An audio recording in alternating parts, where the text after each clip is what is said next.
Very warm greetings to our JOMBA audiences. My name is Leanne Lutz. I'm the Artistic Director and Curator of the JOMBA Contemporary Dance Experience, which we host in Durban in South Africa. As part of our program every year, and particularly since COVID, we've introduced a digital arm to our festival. And we are delighted this year to have connected with two very significant digital artists and groups who are making work as our specially curated guests. And tonight we're going to premiere the work of Darkroom Contemporary. We are particularly delighted by their work because for the festival, for our 2026 festival, we have a long connection and relationship with Darkroom. They are also partnering with us in our Fem Forward, our JOMBA Fem Forward residency. So they are helping us to offer the most extraordinary residency for 5 young Durban artists, female artists or female identified artists, looking at digital screen dance and assisting them to make films. So we're really, really excited about that and having them with us in the festival. But alongside that, Darkroom have been really, in a way, the pioneers and the kind of trailblazers for digital dance in South Africa, winning awards not only at JOMBA, but also all over the world with their extraordinary vision for digital art and digital dance making. So it's my absolute delight and pleasure to welcome Louise Coetzer and Oscar O'Ryan, to the two founding members of Darkroom, to be with us just as a small moment before we see this beautiful bouquet of short films from their repertoire. So Louise and Oscar, just to say hello and to welcome you and to say thank you so much for your partnership with JOMBA. We appreciate it so much. I wanted to ask, just maybe tell us a little bit about Darkroom, where it comes from, what you guys are doing at the moment. Thank you so much, Leanne. So Darkroom Contemporary was formed in 2010 by myself and Oscar. It was sort of the need to formalize the work we had already been doing on an ongoing basis. And also it felt like there was a gap for a company that was responding, in a sense, to presenting contemporary work outside of conventional theatre spaces and working more with digital performance as well. These were all things that we had been doing for many years already, but it just seemed like in 2010 we wanted to formalize it, and so the company has been going since then. We work with 3 pillars of activation that we call it. It is our leg of performance, which is to do with performance works created either for the stage, for public space, for alternative spaces, and then our digital work, which is often screen dance based or works designed specifically for digital platforms, different types of applications, a lot of interaction with technology, and then our developmental work, which is about pushing the art form of dance forward and seeing how we can share it also with broader audiences. Yeah, I mean, of course, we're engaging you in this festival, particularly in your digital arena of work. But I know that you've recently been at the National Arts Festival and that you are touring both nationally and internationally. And we hope one day, of course, to have you in that way at JOMBA as well. So you're going to present with us. We are delighted actually because you've chosen a kind of archival bouquet of films. So films that kind of go right back from your history of dance making. So it's 8 short films. And I wonder, Oscar, if you would maybe just give us a sense of the choice of the films and what we're about to see. Thanks, Dan, and it's super to be here, and we're very proud to be able to present our work on your platform. So thanks so much. It's been a long time coming, I think, as a fair. The reason why we chose this archive to share with you guys is to show that's another wonderful thing about being able to work with dance in this way, is that the work is available sort of at your fingertips, right? It's not as fleeting as a live performance. And you exactly right. It does become archival in its sense. And I think for Louise and I, as the 16 years on from the our company, it's always wonderful to be able to look back at the work that we made way back then. And it's a good, I would think, mark to show how far we've come and where we would like to go with the work. Also, the work that we are presenting has definitely shown the way we both work as filmmakers, as a team, and how we work with young and upcoming artists. And it's it's a really special way to show how you're able to make something we hope that is quite touching with a really small, simple team with nearly no money as we started all those years to how a little bit of funding and a little bit of belief from the ecosystem impacts how we are able to approach filmmaking. So we hope to be able to share everything from the very start of Darkroom to our late work. Thank you so much. And I mean, you guys have definitely been the trailblazers in terms of really, constantly and systematically making screen dance and really in this country pushing the genre in a way. So I'm wondering, dance is such an embodied form. It's such a kind of the idea of the visceral and the live and the liminal always on stage. And I'm wondering for you, what captures how you because when I watch Darkroom's films, I feel like I'm in the room with you. I feel like there's something about breathing with the dancers and the work that you make, even in the extraordinary, sometimes extraordinary spaces that you film the work. And I'm wondering, what is the for you that thing that pulls you towards technology, but still also staying with the live. Do you wanna speak to that? Yeah. I think it's always such an interesting juxtaposition, and there is this tension in that is very interesting. Um, at the same time, I think making work for the screen is is automatically opening it up to such a broad audience. So that's always the appeal that the work can really go globally anywhere so easily.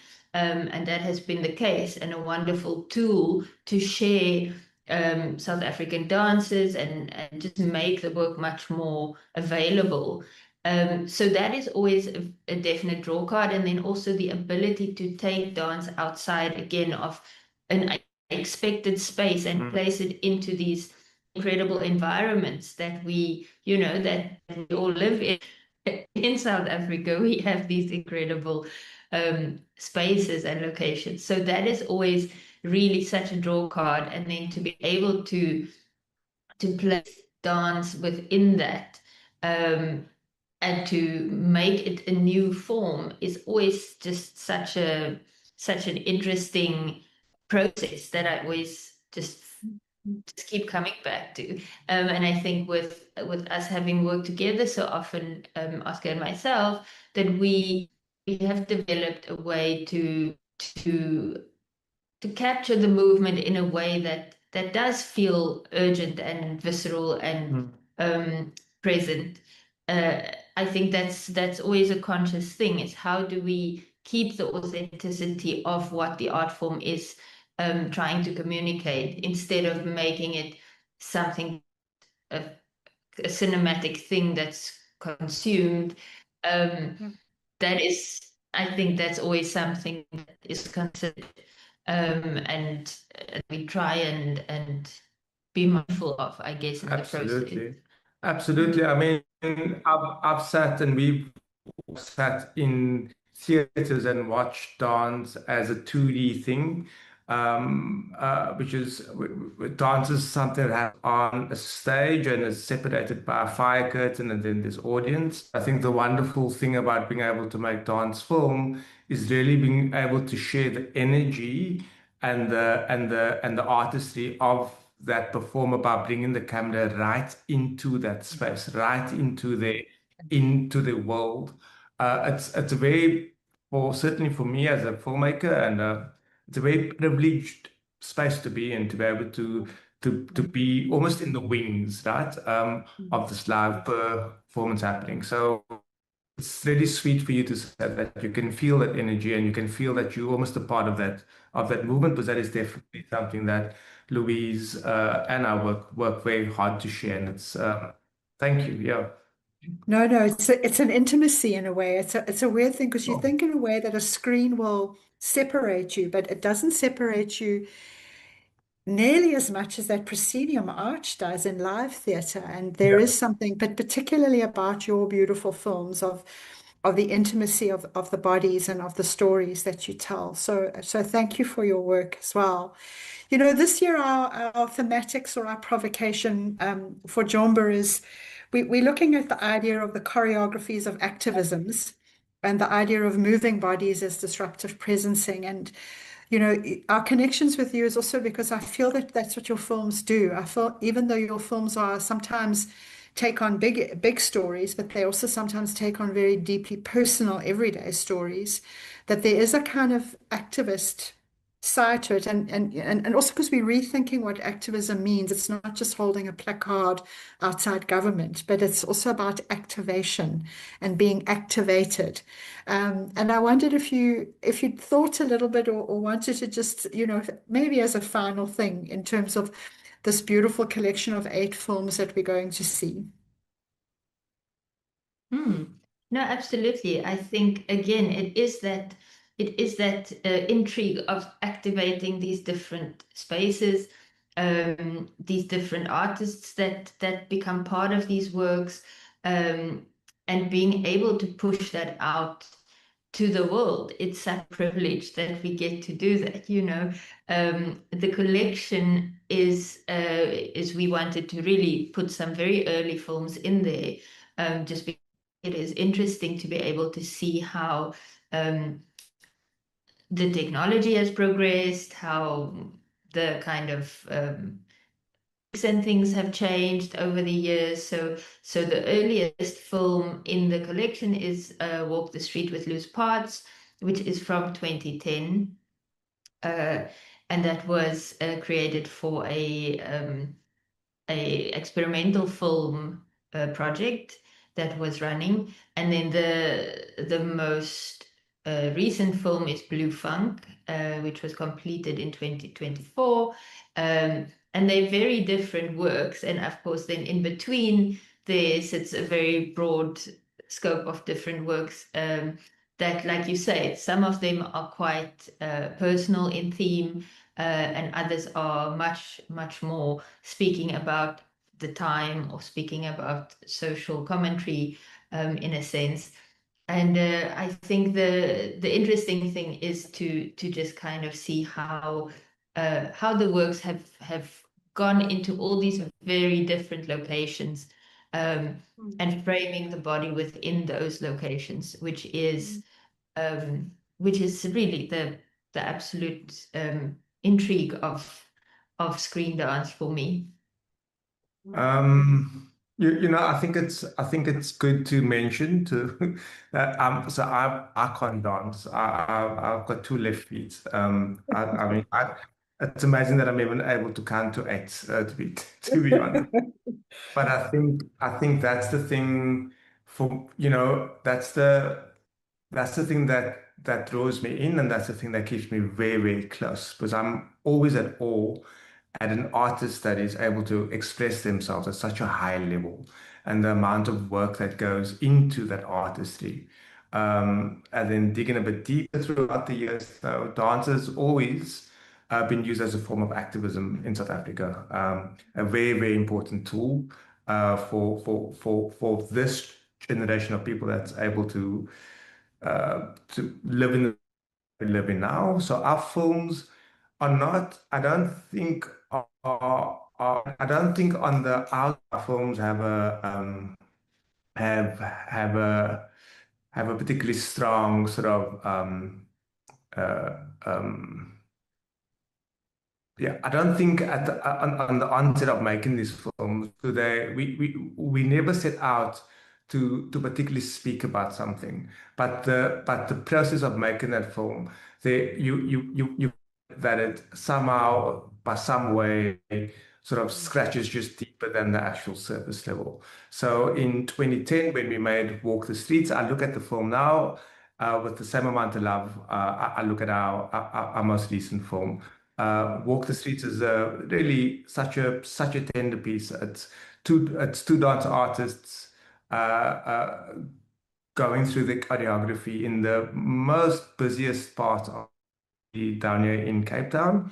Um, and I think, for audience, it'd be great if you could move your eyes away from the dancers for a second and just watch the walkers by as they stop to watch the dance. And I think, when we speak about activism now, it's very romantic for me to look back at that film and remind myself about how we were able to manage to get people to take a quick pause in their day to appreciate something that they wouldn't normally have seen. Wow. No, it's beautiful. And yeah, no, thank you so much. And thank you for being so generous to share this incredible collection of short films with us, which, are we going to show now and allow audiences to watch and to engage with. And thank you, of course, for the incredible partnership with Darkroom over 2026. So thank you. Thank you, guys. Thank you, Thank you, Leanne. Dan. Thank you.